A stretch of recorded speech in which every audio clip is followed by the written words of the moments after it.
Hello and welcome. I'm Teresa Fears from the ARC of Spokane. This short video is for people interested in providing abuse prevention for youth and adults with intellectual disabilities. The method we are going to use is education, specifically healthy relationship education. The information is based on the Healthy Relationships Workbook and accompanying materials. The workbook and materials are free and downloadable from the ARC of Spokane website. The address will be provided at the end of this video. Let's get started. The reason for the focus on relationship for abuse prevention is that most abusers of people with intellectual disability are already known to their victims. As you can see, one study found that 92% of perpetrators of sexual violence against people with intellectual disabilities were in relationships with their victims. Relationships included friends, acquaintances, family members, and disability professionals. Please note that only 8% were strangers. Teaching people with intellectual disabilities about what makes relationships healthy or unhealthy increases the likelihood that they will be able to choose healthy relationships and recognize and avoid unhealthy relationships. As the slide clearly demonstrates, abuse can happen in any type of relationship, so education for people with intellectual disabilities must include all types of relationships. There is a direct connection between the quality of information people get and the choices they make.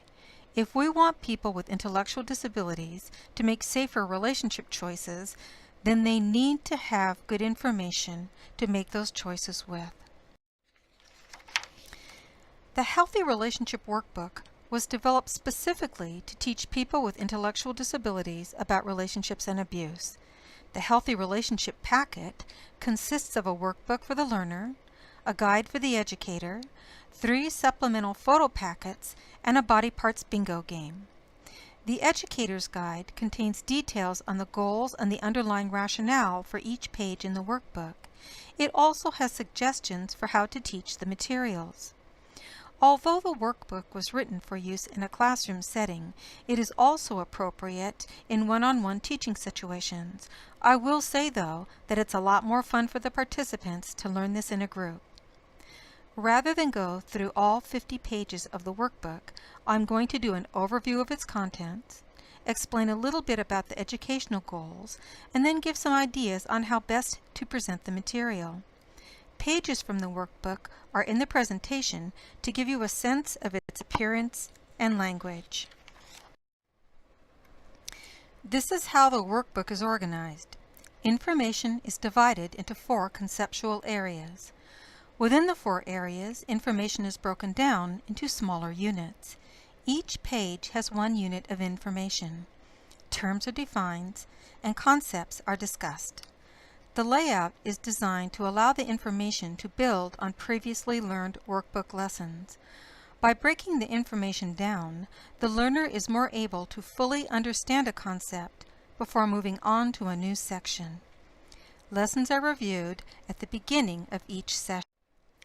The 4 conceptual areas are: what makes relationships healthy, the common types of relationships and how they differ from each other, sex and consent, and identifying abusive behavior and getting help. The book is written in plain English using the recommendations found at the Plain English Campaign website, which is on the screen.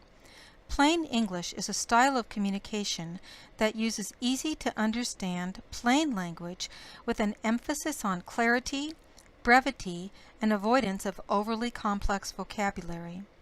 The workbook is heavily illustrated to facilitate understanding. All illustrations are in black and white so they can be colored. Not only is coloring very popular right now, but can also help prevent or reduce anxiety for the learner and increase their interest in the material. The workbook generally consists of 2 types of pages: definitions and worksheets. These are examples of the 2-page types. The definition sheets involve more discussion than do the worksheets. Definition sheets are trying to teach fundamental concepts and so require a more conversational approach. Worksheets generally just need clear instruction. The purpose of the worksheets is to get the learner to think about the information presented and to record the learner's thoughts. There is also a supplemental section at the end of the workbook with self-quizzes, puzzles, mazes, and word searches. This section contains information on fast-changing topics such as sexting, as well as fun activities that will reinforce the workbook's contents. The first conceptual area, what makes a relationship healthy, begins with a motivational page called What Do I Want in My Life? The pictures on this page help the learner to start thinking about life goals. The spaces are to write down life goals unique to that person. Goals could include things like travel to a specific place, going to college, or getting a particular job. Learners are encouraged to dream big. The purpose of this page is to show how healthy relationships can make personal goals more likely to happen. It is intended to answer the question, why do I need to know this? Real learning only occurs when the student feels that the information is relevant to them personally. Next, concepts are introduced, defined, and discussed. The first to be defined are the words healthy and relationship. Because the goal is to teach about healthy relationships, it helps to have a clear idea of what each word means. Next, respect, trust, and choice are defined and discussed. These three concepts are interdependent, but are introduced separately to make them easier to learn. Later, they will be used to help identify unhealthy relationships. It's important for these concepts to be understood as they are the foundation on which everything is built. This section also contains worksheets about personal rules or boundaries. Rules are separated into three areas. They are personal distance, touch, and communication. There are many more areas where boundaries exist, but these are the most closely connected to safety, so we begin with them. Having an understanding of personal autonomy and knowing that one has the right to set limits on others is essential to personal safety. The word rules instead of boundaries is used to make the concept easier to understand. Most people enjoy playing games, and all games have rules. It is then pointed out that people have rules too. An example of a rule that someone might have is, you need to ask me before hugging. After discussion, the learner is encouraged to spend some time thinking about and then writing down a few of their own personal rules. This section ends with a worksheet called Personal Body Part Words. Studies report that up to 90% of adults with an intellectual disability have been sexually abused or assaulted in their lifetime. Even though abuse rates for people with intellectual disability are higher than for the general population, the rates of arrests and convictions are significantly lower. People with intellectual disabilities need to be able to correctly identify and name their own intimate body parts. This is especially important in the context of sexual assault investigations. Being able to correctly use body part terms presents the victim as a more reliable witness. Cases with reliable witnesses are more likely to be prosecuted. Cases with unreliable witnesses are not. The body part bingo game was made to go with this page. Because the subject is uncomfortable for most people, body part bingo acts as an icebreaker and introduces the information with an element of fun. The next conceptual area is types of relationships. It covers the different types of relationships and how they differ from each other. It begins with friendship in general, moves to the difference between friends and acquaintances, and then on to girlfriends and boyfriends, and finally concludes with why people date. The purpose of this section is to draw clear lines between different types of relationships so that these lines cannot be intentionally blurred by others. Another way to prevent relationship blurring is by knowing which people you can and cannot date and why. This allows the learner to identify inappropriate connections. This page reinforces the information covered in the Friend or Acquaintance worksheet, which is also in this section. This section concludes with information on the importance of good communication. The third area, sex and consent, is the most anxiety-provoking because it's about, well, sex. Thinking about sex shuts down a lot of parents and caregivers, but as it is part of the human condition, it needs to be addressed. Additionally, as mentioned before, the rates of sexual abuse for this population are extremely high. To reduce the rates, there must absolutely be information for people with intellectual disabilities about sex. The section begins by posing the question, "Are you ready?" The question is used to get the learner to begin thinking about how they feel about sex. There is an accompanying worksheet to write down their answers. These 2 pages aren't about biology. Hopefully, the learner got that information in sex education class. This section is about meaning, as in, what is the meaning of sex in a relationship? This is where religious, family, and cultural beliefs give sexual activity a context. Beginning a sexual relationship is a major life decision. Without any context, it just becomes another physical activity. But with context, it has the potential to be one of the most meaningful experiences any 2 people can share. Sexual activity is further conceptualized as a choice between 2 people who are both able to give consent. Consent is defined as both a necessary conversation between the 2 people and a legal issue involving sets of laws.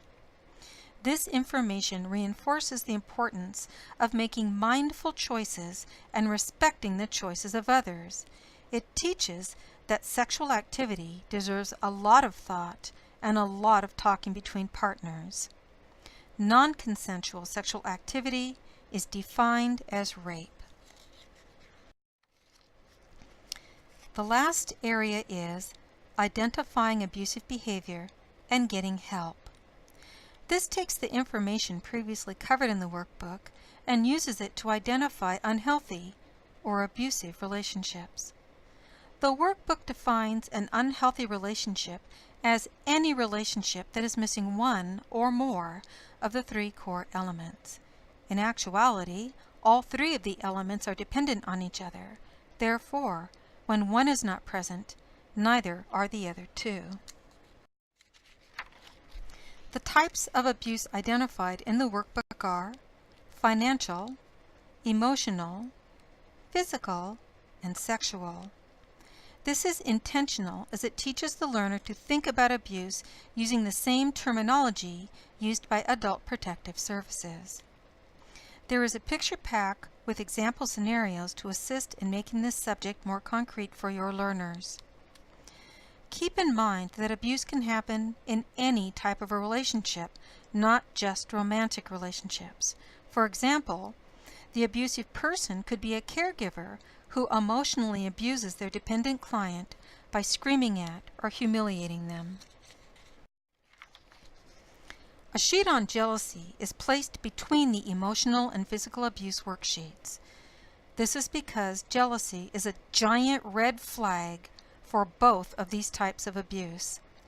Jealousy is often presented as an indicator of passion, but it is really a danger sign. Jealousy is a precursor to the most severe forms of interpersonal violence and needs to be taught as such. In Spokane, the most frequently investigated form of abuse by Adult Protective Services is financial abuse.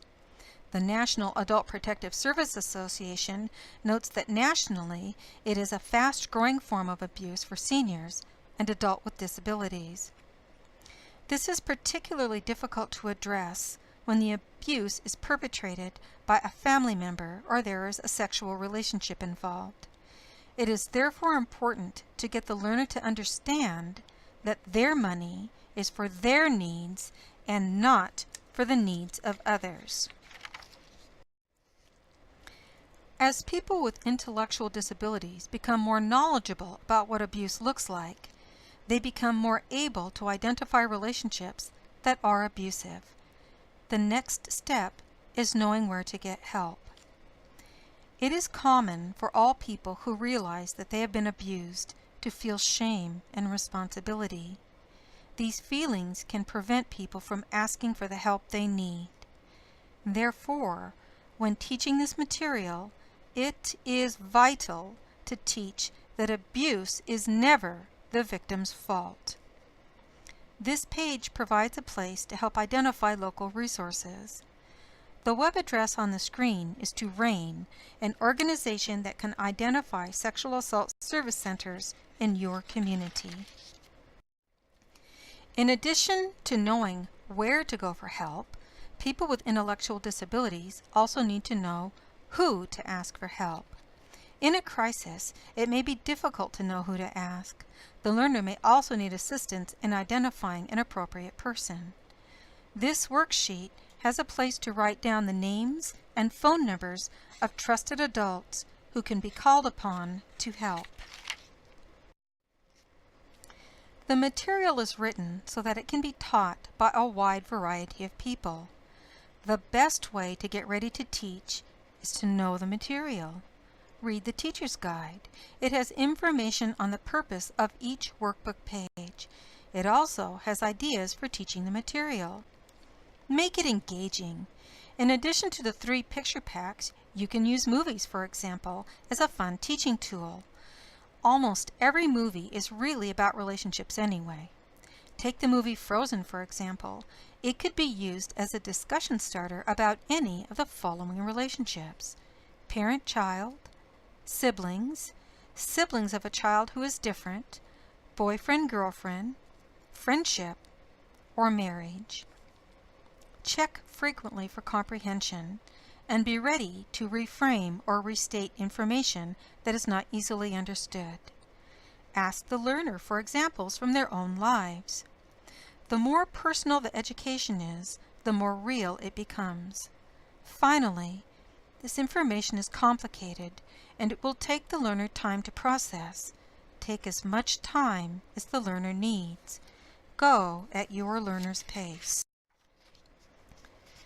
The Healthy Relationship Workbooks are updated yearly. Check back in the fall for your updated version. All materials are free and downloadable. Thank you for learning about abuse prevention through healthy relationship education. I hope this has given you enough information so that you feel comfortable teaching about healthy relationships.